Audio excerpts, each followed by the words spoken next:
ಕೆಲವರು ಸದಾಕಾಲ ಸುದ್ದಿಯಲ್ಲಿರುವ ಬಯಸುವ ಪ್ರದರ್ಶನ ವೀರರಿದ್ದಾರೆ. ಆ ಕ್ಯಾಟಗರಿನಲ್ಲಿ ನೆಲಪಾಡು ಒಬ್ಬರು.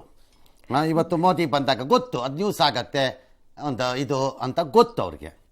ಬಟ್ ಗನಂದಾರಿ ದೊಡ್ಡ ಇದು ಅಲ್ಲ ಅನ್ನೋದು ಗೊತ್ತಿದೆ ನನಗೆ. ಪ್ರಧಾನಿ ಕಾರ್ ಹೋಗ್ತಿದ್ದಾಗ ಚೊಂಬ್ ಹಿಡ್ಕೊಂಡು ನಾವು ಪ್ರೊಟೆಸ್ಟ್ ಮಾಡ್ತೀನಿ ಅಂತ ನೋಡಿದ್ರೆ ಪೊಲೀಸ್ನವ್ರು ಕಳಿಸಿದ್ದಾರೆ ಡ್ಯಾಶ್ ಡ್ಯಾಶ್ ಅಂತ. ಇನ್ನು ಚಿಕ್ಕಬಳ್ಳಾಪುರದಲ್ಲಿ ಚೊಂಬನ್ನು ಹಿಡಿದು ಮಾತಿ ದೇವೇಗೌಡರು ಆ ಪೇಪರ್ ತೋರಿಸಿ ಅದು ಚೊಂಬಲ್ಲ ಅದು ಅಕ್ಷಯ ಪಾತ್ರೆ ಅದು ಅಂತ ತೋರಿಸಿರೋದು. ಅದಕ್ಕೆ ಒಬ್ರಿಗೊಬ್ಬರು ಸವಾಲು.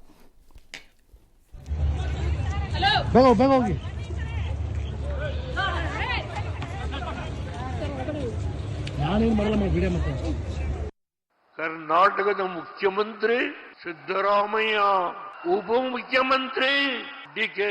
ಶಿವಕುಮಾರ್ ಈ ರಾಷ್ಟ್ರದ ಸಂಪತ್ತು ಲೂಟಿ ಮಾಡಿ ನರೇಂದ್ರ ಮೋದಿ ಅವರಿಗೆ 2014ರಲ್ಲಿ ಬರಿ ಚೆಂಬನ್ನ ಕೊಡ್ತಾರೆ.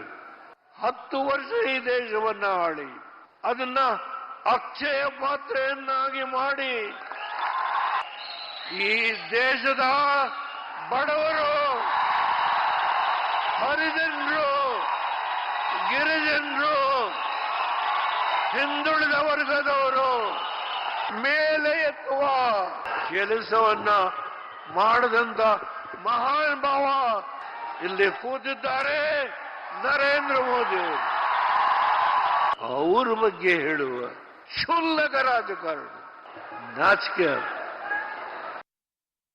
ಕರ್ನಾಟಕ ಸರ್ಕಾರದ ಖಜಾನೆನ ಚೊಂಬೇನ್ ಇಟ್ಕೊಂಡು ತೋರಿಸ್ತಾ ಇದ್ದಾರೆ. ಈಗ ಖಾಲಿ ಮಾಡಿಬಿಟ್ಟಿದ್ದೇವೆ, ಈ ಚೊಂಬನ್ನು ತುಂಬಿಸ್ಕೊಡಿ ಅಂತ ಹೇಳಿ ಈಗ ನರೇಂದ್ರ ಮೋದಿ ಅವ್ರ ಮುಂದೆ ಆ ಭಿಕ್ಷೆಯ ಒಂದು ಚೊಂಬಿಟ್ಕೊಂಡು ಹೊರಟಿದ್ದಾರೆ. ಕೋವಿಡ್ ಈ ದೇಶದ ಜನರಿಗೆ 15 ಲಕ್ಷ ಕೊಟ್ಟರ ಎಲ್ರಿಗೂ ಆಗ್ತೀವಿ ಅಂತಂದ್ರಲ್ಲ ನರೇಂದ್ರ ಮೋದಿ ಅವರು.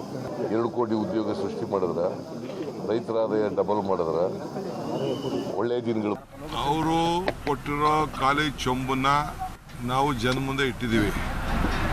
ಏನು ಅಕ್ಷಯ ಪಾತ್ರ ಅಂತ ಸ್ವಲ್ಪ ಬಿಡಿಸಿ ಹೇಳಲಿ ಅವರು. ಇನ್ನು ಡಿಸಿಎಂ ಡಿ.ಕೆ. ಶಿವಕುಮಾರ್ ಮತ್ತು ಎಚ್.ಡಿ. ಕುಮಾರಸ್ವಾಮಿ ನಡುವಣ ವಾಕ್ಸಮರ ಮುಂದುವರೆದಿದೆ. ಇವತ್ತೇನು ಹೇಳಿದ್ರು ನೋಡಿ. ನೀವು ಕೇಳಬೇಕು, 2 ಬಾರಿ ಚೀಫ್ ಮಿನಿಸ್ಟರ್ ಆಗಿದ್ರು. ಏನಪ್ಪಾ ಸಾಕ್ಷಿ ಗುಡ್ಡೆ ಕಟ್ಟುದಿಲ್ಲ, ನಿನ್ ಕಾರ್ಯಕ್ರಮ ಏನು ಅಂತ ದಯವಿಟ್ಟು ಹೇಳ್ಬೇಕು. ಇಲ್ಲಿ ಏನ್ ನೀ ಸಹಾಯ ಮಾಡಿದ್ಯಾ ಅಂತ ಹೇಳ್ಬೇಕು. ನಾವು ಏನೋ ಇರ್ಲಿ ಬಿಜೆಪಿಯವರು ದೂರ ಇರ್ಲಿ ಅಂತ ಅನ್ಬಿಟ್ಟು ನಿನ್ನ ಚೀಫ್ ಮಿನಿಸ್ಟರ್ ಮಾಡಿದ್ರೆ, ನಾವು ನಿನ್ನ ಎಲ್ಲಾರ ಕೈಲೂ ಬಯಸ್ಕೊಂಡು ಮುಖ್ಯಮಂತ್ರಿ ಮಾಡಿದಾಗ ಏನ್ ಬೆನ್ ಚಾಕು ಹಾಕ್ಬಿಟ್ಟಿದ್ವಾ? ಯಾಕವತ್ತು ಮಾತಾಡ್ಲಿಲ್ಲ ನೀನು? ಏನಾಗಿತ್ತ ಅವತ್ತು ನಿನ್ಗೆ? ಗೆಲ್ಲೋದಿಲ್ಲ, ಅದು ಬೇರೆ ವಿಚಾರ. ಅಸೆಂಬ್ಲಿಯಲ್ಲಿ ಹೇಳಿದೀನಿ, ಪಾಪ ಮಾತಾಡೋಣ ಅಂತ ಹೇಳಿದ್ವಿ. ಕೊಟ್ಟ ಕುದುರೆಯನ್ನು ಹೇರಲು ಹರಿಯದೆ ಮತ್ತೊಂದು ಕುದುರೆಯನ್ನು ಹೇರಲು ಬಯಸುವನು ವೀರನು ಅಲ್ಲ. KR ಸಮಾವೇಶದಲ್ಲಿ ಸಿಎಂ ಭಾಷಣಕ್ಕೆ ನಿಂತಾಗ ಅವರ ಪರ ಘೋಷಣೆ ಕೂಗಿದ್ದಾರೆ. ಸಿದ್ದರಾಮಯ್ಯ ಘೋಷಣೆ ಗೋಟ್ ಹಾಕ್ಬೇಡ್ರಿ, ಓಟ್ ಹಾಕಿಸ್ರಿ ಅಂತ ಏನೋ ಒಂದು ಹೇಳಿದ್ದಾರೆ. ಅದಕ್ಕೆ ಅವ್ರು ಹೇಳಿದ್ರು, ಇಲ್ಲ ಈ ಸತಿ ಎಲ್ಲ ಬೂತ್ ವಾರ ಹಂಚಿಬಿಟ್ಟಿದೀವಿ, ಹೋಬಳಿ ಲೀಡರ್ಗಳಿಗೆಲ್ಲ ಹಂಚಿದೀವಿ, ಎಲ್ಲರಿಗೂ ಒಂದೊಂದು ಭಾಗ 3 ಬೂತು 2 ಬೂತು 4 ಬೂತು ಈಗ ಹಿಂಗೆಲ್ಲ ಪಂಚಾಯತಿ ಎಲ್ಲ ಹಂಚಿಬಿಟ್ಟಿದೀವಿ. ಈ ಸತಿ ಬೇರೆ ರಾಜಕಾರಣ ಮಾಡ್ತಾ ಇದೀವಿ. ಕಾಂಗ್ರೆಸ್ ಪಕ್ಷ ಅಧಿಕಾರಕ್ಕೆ ಬಂದ್ರೆ ಕೇಂದ್ರದಲ್ಲಿ ಸಂಪೂರ್ಣ ರೈತರ ಸಾಲವನ್ನ ಮನ್ನಾ ಮಾಡ್ತೀವಿ.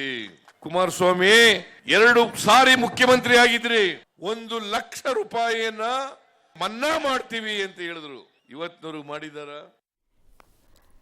ರಾಜ್ಯದ ವಿವಿಧೆಡೆ ಬೇಸಿಗೆ ಮಳೆಯ ಅಬ್ಬರ ಅವಾಂತರ 2 ಕೂಡ ಇತ್ತು. ಕಲಬುರಗಿಯ ಆಳಂದದಲ್ಲಿ ರಣ ಮಳೆಯಾಗಿದೆ. ಹಳ್ಳಕೊಳ್ಳಗಳು ತುಂಬಿ ಹರಿದಿವೆ. ದ್ವಿಚಕ್ರ ವಾಹನಗಳು ಕೊಚ್ಚಿ ಹೋಗಿವೆ. ಖಜೂರಿ ಬಳಿ ಭಾರೀ ಗಾಳಿಗೆ ಲಾರಿಯೊಂದು ಉರುಳಿದೆ. 100 ಮರಗಳು ಧರೆಗುರುಳಿವೆ. ಸಿಡಿಲಿಗೆ ಬಾಲಕನೊಬ್ಬ ಬಲಿಯಾಗಿದ್ದಾನೆ. ವಿಜಯನಗರದ ಕೊಟ್ಟೂರಿನಲ್ಲಿ ಛಾವಣಿ ಕುಸಿದು ಮಹಿಳೆ ಮೃತಪಟ್ಟಿದ್ದಾರೆ. ಬೀದರ್ನಲ್ಲಿ ಬಿದ್ದ ಮಳೆಗೆ ರಸ್ತೆಗಳು ಕೆರೆಯಂತಾಗಿವೆ. ಸಕಲೇಶಪುರದಲ್ಲಿ ಮರ ಉರುಳಿ ಮನೆ ಜಖಮಾಯಿತು. ರಸ್ತೆಗೆ ಮರಗಳು, ವಿದ್ಯುತ್ ಕಂಬಗಳು ಉರುಳಿವೆ. ಚಾಮರಾಜನಗರ, ಶಿವಮೊಗ್ಗದ ರಿಪ್ಪನ್ಪೇಟೆಯಲ್ಲಿ ಮನೆ ಕುಸಿದಿದೆ. ಹೊನ್ನಾಳಿಯಲ್ಲಿ ತೋಟಗಾರಿಕಾ ಬೆಳೆಗಳು ನಾಶವಾಗಿದೆ. ಯಾದಗಿರಿ, ಗದಗ, ರಾಯಚೂರು, ಹುಬ್ಬಳ್ಳಿ, ದಕ್ಷಿಣ ಕನ್ನಡ, ಉಡುಪಿಯಲ್ಲೂ ಕೂಡ ಮಳೆಯಾಗಿದೆ. ಶಿವಮೊಗ್ಗದಲ್ಲಿ ಶ್ವಾನವೊಂದು ಮಳೆಯಲ್ಲಿ ಕುಣಿದು ಕುಪ್ಪಳಿಸಿದೆ. ಕೊಪ್ಪಳದಲ್ಲಿ ಮಳೆಯಲ್ಲೇ ಯುವಕರು ಕ್ರಿಕೆಟ್ ಆಡಿದ್ದಾರೆ.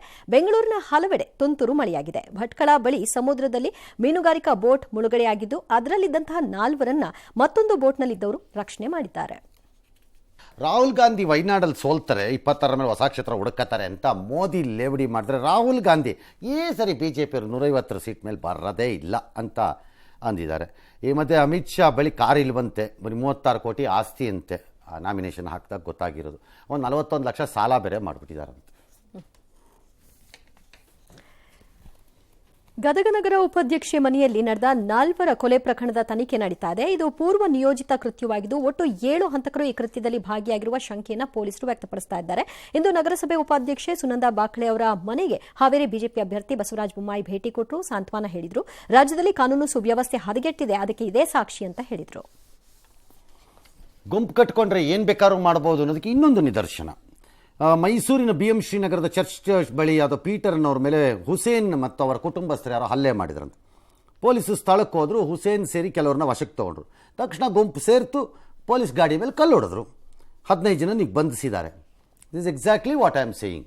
ಗುಂಪು ಸೇರುವ ಸಾಮರ್ಥ್ಯ ಇದೆ ಅಥವಾ ಗುಂಪು ಸೇರ್ತೀವಿ ಅಂದ ಕೂಡಲೇ ವಯಲೆನ್ಸು ನಮ್ಮ ಹಕ್ಕು ಅನ್ನೋ ಥರ ಯಾರು ಅನ್ಕೊಂಡಂಗೆ ಕಾಣಿಸ್ತಿದೆ ಭಾಳ ಪ್ರಕರಣಗಳಲ್ಲಿ. ಈಗ ಅನ್ಕೊಂಡಿದ್ರೆ ಅದನ್ನು ನಿಯಂತ್ರಿಸ್ತಿದ್ರೆ ಆಗ ಶಿವಕುಮಾರ್ ಹೇಳ್ತಿದ್ರಲ್ಲ, ಕೊಟ್ಟಕ್ಕೋದ್ರೇನು ಏರಿದವನು ಮಾಡಿದ್ದವನು ನಿಮಗೂ ಅನ್ವಯಿಸತ್, ನೀವು ಲಾಯಕ್ಕಲ್ಲ ಆಗ ಕೊಟ್ಟಕ್ಕೋದ್ರೆ ಏರಕ್ಕೆ. ಜನರಲ್ ಬೋಗಿಗಳನ್ನ ರೈಲ್ವೆ ಇಲಾಖೆ ಹಂತ ಹಂತವಾಗಿ ಕಡಿತ ಮಾಡ್ತಾ ಇರುವ ಕಾರಣ ಸಾಮಾನ್ಯ ಪ್ರಯಾಣಿಕರು ಸಿಕ್ಕ ಬೋಗಿಗಳನ್ನ ಹತ್ತುವಂತಹ ಪರಿಸ್ಥಿತಿ. ಪರಿಣಾಮ ಕಾಶಿ ಎಕ್ಸ್ಪ್ರೆಸ್ನ 2 ಟೈರ್ AC ಕೋಚ್ನಲ್ಲಿ ನಿಲ್ಲೋದಕ್ಕೂ ಕೂಡ ಜಾಗವಿಲ್ಲದ ಸ್ಥಿತಿ ಏರ್ಪಾಟಾಗಿದೆ. ಕನಿಷ್ಠ ಟಾಯ್ಲೆಟ್ಗೂ ಹೋಗೋದಕ್ಕೆ ಪ್ರಯಾಣಿಕರು ಪರದಾಡ್ತಾ ಇದ್ದಾರೆ. ನೀರು ಆಹಾರ ಕೂಡ ಸಿಗದೆ ಒದ್ದಾಡ್ತಾ ಇದ್ದಾರೆ. ದಯವಿಟ್ಟು ಈ ಕಡೆ ಗಮನ ಹರಿಸಿ ಅಂತ ರೈಲ್ವೆ ಮಂತ್ರಿ ಅಶ್ವಿನಿ ವೈಷ್ಣವ್ಗೆ ವಿಡಿಯೋವನ್ನು ಟ್ಯಾಗ್ ಮಾಡಿದ್ದಾರೆ. ಅದ್ಯಾಕೆ ಅದೊಂದು ರೈಲಲ್ಲಿ ಅಷ್ಟೊಂದು ಜನ? ರೈಲೇ ಇಲ್ವೋ ಏನೋ? ಪಶ್ಚಿಮ ಏಷ್ಯಾದಲ್ಲಿರಾಗಿದೆ ಇಸ್ರೇಲ್ ಡ್ರೋನ್ ದಾಳಿ ಬಗ್ಗೆ ಇರಾನ್ ವ್ಯಂಗ್ಯ ಮಾಡಿ ಇವೆಲ್ಲ ನಮ್ಮ ಪಾಲಿನ ಆಟಕ್ಕಿಗಳು, ಏನೂ ಆಗಲ್ಲ, ನಮ್ಮೇಲೇನಾದ್ರು ಮಾಡಿದ್ರೆ ಪರಿಣಾಮ ಆಗತ್ತೆ ಅಂತ. ಅಲ್ಲ, ಈ ಥರ ಹೆದರ್ಸೋರ್ನ ಭಾಳ ಜನ ನೋಡಿರ್ತೀವಿ. ಆಟಿಕೆ ಈಗಿರ್ಬೋದು, ನೆಕ್ಸ್ಟ್ ಬರೋದು ಆಟಿಕೆ ಅಂತ ಹೇಳೋಕ್ಕಾಗಲ್ವಲ್ಲ. ಹೌದು.